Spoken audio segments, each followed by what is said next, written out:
How often do you recommend to post per month? I've been asked this question quite a few times. Wow. Well, if you see what we do, we try to publish 4 to 5 times a week. I think the bigger question is not so much how often do you post. I think it's the quality of the content. You know, and Rand Fishkin of Moz says that you should develop 10 times content. And what he means by that is, it doesn't matter how often you post, but just make sure your content is 10 times better than anything else your competitors could put out there. So, I mean, for us, we publish as often as we do because we can, frankly. I mean, I speak so often, so frequently publicly, that we just generate all of this content. Plus, we reach out into the community and we invite people to ask us questions, and I will answer those questions via our website with a simple podcast. We change the details of the people that are asking the question to protect their anonymity, but we are able in that way to, in a sense, have a completely seamless or a never-ending source of content.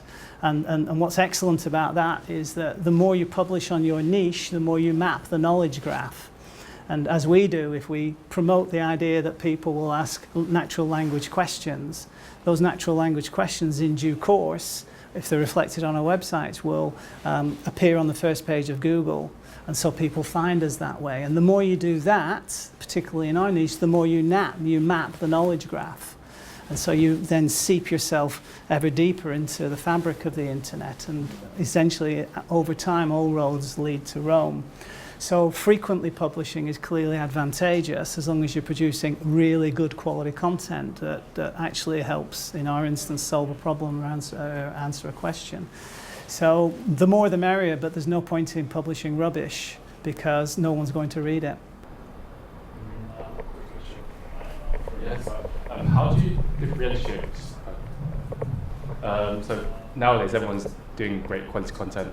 How do you differentiate yourself from someone else who's also doing great quality content? For example, you mentioned Moz. What's the difference between the content that Moz produces and Search Engine Land, for example? Well, I'm not familiar with Search Engine Land because whenever I really have any issues in relation to sort of SEO, if you will, then I go to Moz because they've proven themselves to me to be, in a sense, the go-to place for information on that niche.